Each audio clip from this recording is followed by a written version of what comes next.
السلام علیکم class 9th۔ آج ہم برسات کی بہاریں کا بند نمبر 3 کریں گے۔ ہر جا بچھا رہا ہے سبزہ ہرے بچھونے، قدرت کے بچھ رہے ہیں ہر جا ہرے بچھونے، جنگلوں میں ہو رہے ہیں پیدا ہرے بچھونے، بچھوا دیے ہیں حق نے کیا کیا ہرے بچھونے، کیا کیا مچی ہے یارو برسات کی بہاریں۔ یہ بیٹا بند ہے، لیکن اس کو ہم مخمس بھی کہیں گے کیونکہ یہ 5 لائنوں کا ہے، ٹھیک ہے۔ اور اس کے علاوہ اس میں منظر کشی کی گئی ہے۔ منظر کشی کا مطلب یہ ہوتا ہے کہ کسی بھی منظر کو بیان کرنا۔ منظر جیسے کہ اگر برسات کا موسم ہے تو برسات کے بارے میں بیان کرنا، یا پھر اگر ٹھنڈی ہوائیں چل رہی ہیں یا پھر برف باری ہو رہی ہے تو اس کے بارے میں، اس منظر کے بارے میں بیان کرنا، اس کو منظر کشی کہتے ہیں۔ یہاں پہ نذیر اکبر آبادی جو ہیں وہ ایک بہت اچھے اور عوامی شاعر ہیں، جو یہ کہہ رہے ہوتے ہیں کہ اپنے ارد گرد کے ماحول کو دیکھتے ہوئے وہ شاعری کر رہے ہوتے ہیں۔ تو اب ہم تشریح کی طرف آتے ہیں کہ اس بند میں شاعر کیا کہتا ہے۔ شاعر نے بہت ہی اچھے انداز میں عام الفاظ استعمال کرتے ہوئے موسم کی خوبصورتی بیان کی ہے، اور اتنے اچھے انداز میں اس نے قدرت کو بیان کیا ہے، قدرت کی بے حد خوبصورتی اور رعنائیوں کو بیان کیا ہے کہ برسات کے موسم میں سبزہ ہر جگہ نظر آ رہا ہوتا ہے۔ لکھا ہوا ہے کہ ہر جا بچھا رہا ہے سبزہ ہرے بچھونے، یعنی اللہ تعالیٰ بارش جب برساتا ہے تو جہاں پہ پانی نہیں بھی پہنچ رہا ہوتا وہاں پہ بھی پانی پہنچ جاتا ہے، اور وہاں پہ اللہ تعالیٰ کا خاص سبزہ اگ جاتا ہے اور ہر طرف سبزہ ہی سبزہ نظر آتا ہے۔ تو جھیلوں میں، تالابوں میں، نہروں کے پانی پر کائی کی صورت میں جم جاتا ہے تو گویا سبزے کی بہار ہر طرف چھا جاتی ہے۔ جنگل ہو، صحرا ہو، میدان ہو یا گھروں کے صحن، ہر جگہ سبزے کے بستر بچھ جاتے ہیں۔ اللہ تعالیٰ کی بہت بڑی ثنائی ہے کہ اس نے اس سطح زمین پر اس موسم میں سبزے کی فراوانی پیدا کی، اور ہر طرف ہمیں آنکھوں کی ٹھنڈک دیکھنے میں ملتی ہے۔ یعنی جب ہم سبزہ دیکھتے ہیں تو ہمیں ہر طرف ٹھنڈک، آنکھوں کو ٹھنڈک نصیب ہوتی ہے۔ تو اللہ تعالیٰ کی یہ قدرت ہے، اللہ تعالیٰ کی یہ بڑائی ہے بیٹا کہ اللہ تعالیٰ نے جب گرمی بڑھ جاتی ہے تو اس گرمی کے زور کو توڑنے کے لیے ایک بارش بنا دی ہے۔ اور دیکھو جب بارش کا موسم ہوتا ہے کیسے سب کے چہروں پہ خوشی آ جاتی ہے، بچہ ہو بڑا ہو سب اس سے اتنا خوش ہوتے ہیں کہ بارش کا موسم ہو رہا ہے اور بارش ہونے والی ہے۔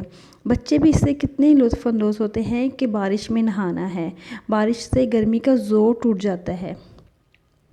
وہ جانور جو گرمی کی شدت سے بے حال ہوئے ہوتے ہیں ان کو بھی موقع مل جاتا ہے کہ وہ اپنی اس گرمی کی شدت کو کم کریں اور اللہ تعالیٰ کی اس نعمت سے لطف اٹھائیں۔ شدید گرمی کے بعد جب بارشوں کے ساتھ ساتھ سبزے کے بچھونے بچھا کر ہمیں راحت دیتا ہے اللہ تعالیٰ، تو ہم اس نعمت کا شکر ادا کرتے ہیں۔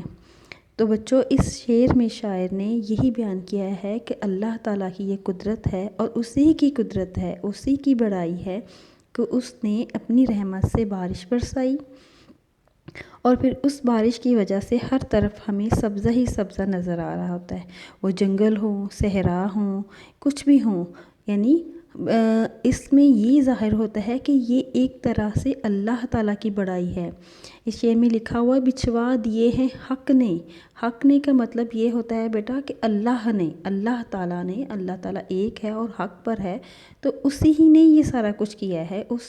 اس رب کی ذات نے ہر طرف ہرے بچھونے بچھا دیے ہیں۔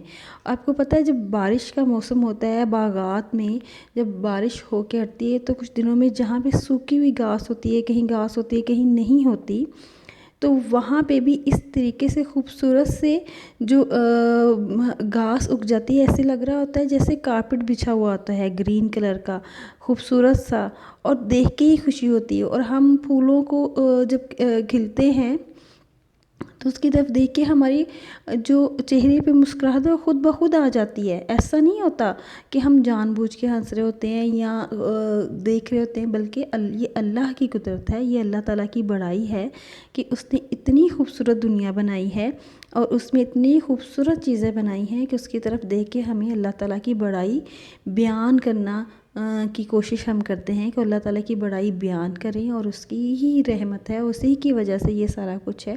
اور ہمیں ہر جگہ بیٹا اللہ تعالیٰ کی بڑائی نظر آتی ہے کہ یہ چیزیں عام انسان نہیں کر سکتا، یہ سب چیزیں جو ہیں وہ اللہ تعالیٰ کر سکتا ہے، اسی کے قادر مطلق میں ہر چیز ہے۔ تو اس شعر میں بھی شاعر یہ بیان کر کہ قدرت نے بچھا دیے ہیں، حق نے بچھا دیے ہیں، ٹھیک ہے۔ تو یہاں پہ بھی جو شاعر ہے بار بار یہی بیان کر رہا ہے۔ ایک جو لاسٹ مصرع ہے نا بیٹا، کیا کہ مچی ہے یارو برسات کی بہاریں، یہ ہر بند کے ساتھ ہے۔ میں نے پہلے بھی آپ کو بتایا تھا کہ یہ بیٹا ٹیپ کا مصرع اس کو کہتے ہیں، یہ MCQs میں آپ کو آ جاتا ہے۔ جو بار بار ایک شعر نظم میں مصرع استعمال ہوتا ہے، ایک ہی مصرع جو بار بار استعمال ہوتا ہے اس کو ٹیپ کا مصرع کہتے ہیں۔ تو یہاں پہ بھی شاعر یہ کہتا ہے کہ ہر طرف برسات کی بہاریں مچی ہوئی ہیں، میں تم لوگوں کو کیا کیا بتاؤں کہ کس طریقے سے کیسے برسات کی بہاریں ہیں۔ تو مجھے امید ہے آپ سب کو سمجھ آ گئی ہوگی انشاءاللہ۔ اور کوئی تھینک یو۔